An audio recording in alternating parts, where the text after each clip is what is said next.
Hi, my name's Roberta Bondurant. I'm from Bent Mountain, Virginia, and I have worked for the last 3 years with Preserve Roanoke and Bent Mountain, and I serve with the coalition along the MVP line through Protect Our Water Heritage and Rights. And I'm really in our work, in many aspects, I've gotten to be a map junkie. So I'm going to step aside here and talk as loud as I can and just kind of show you where we are on the MVP and a little bit about what our issues are.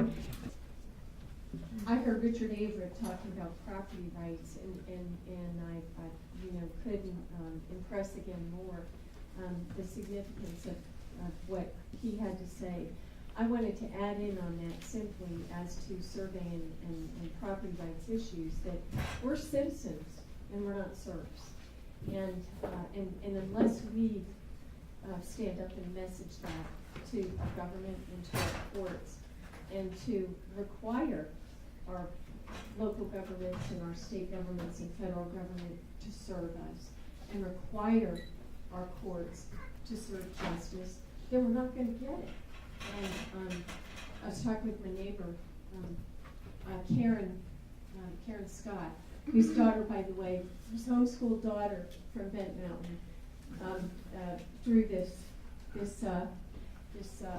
adjustment to the state flag of Virginia, slaying the pipeline.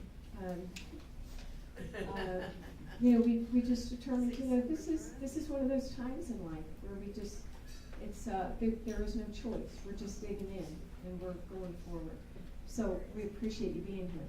What I wanted to explain here, I'm really going to be talking about cultural attachment in a large way through the water.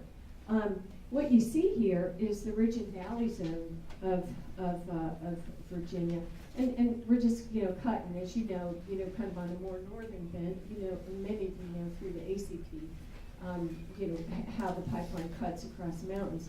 It's cutting across southwest Virginia here, but what you see from Bent Mountain is, when you look down in this far corner, you're cutting to the highest point in southwest Virginia.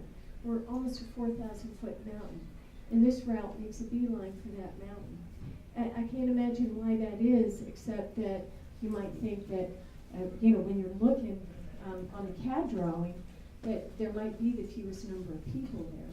But it's the most damning of routes, and MVP has proceeded with abandon.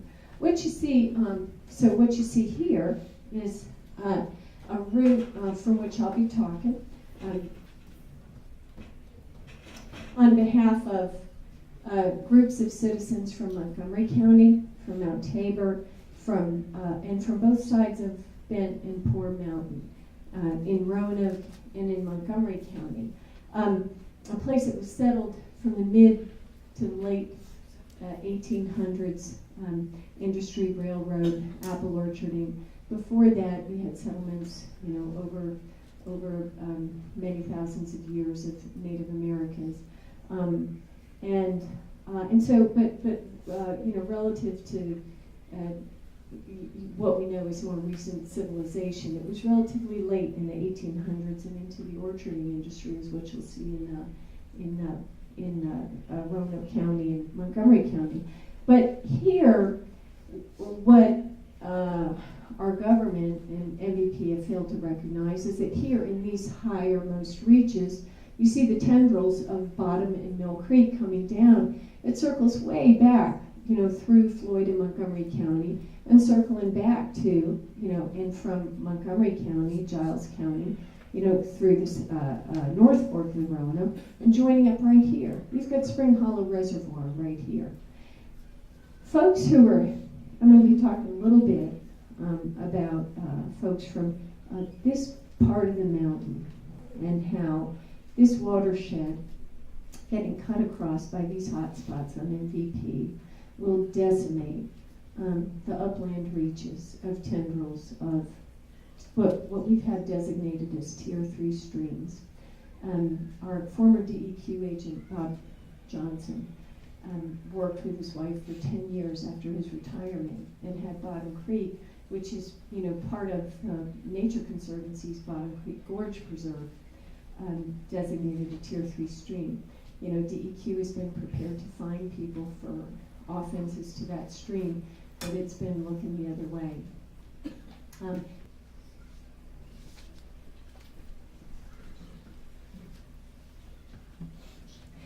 This is Cletus Bohan. Cletus's mom and family grew up on Bent Mountain, and now Cletus has bought a place around the back side of the mountain.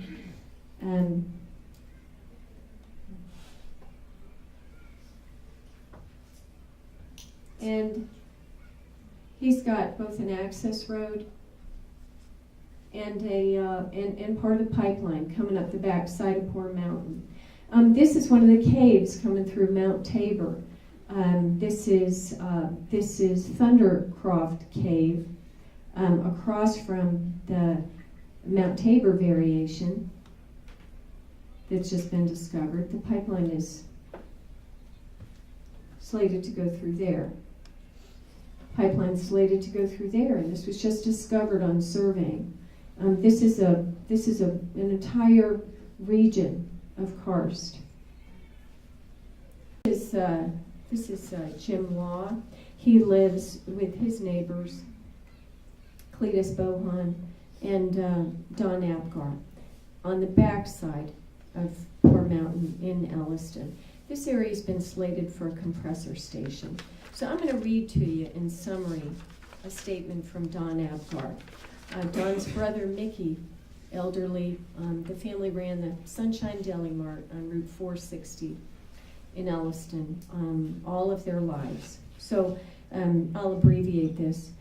He's writing about his watershed, and he writes, he calls it his river. Dear Mr. Paler, I'm 87 years old, and my wife Millie is 86. We've lived in Lafayette, Virginia all of our lives. In fact, we grew up together playing on the Roanoke River. She swam in the old mill pond, and I caught hellgrammites by the sackful and used them on my trout line to catch catfish.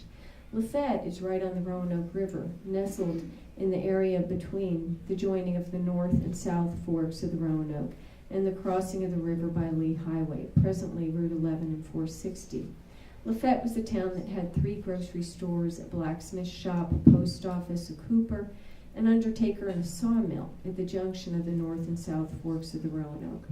I've been in love with the river my whole life. I fished it, kayaked it, and wrecked several boats on it.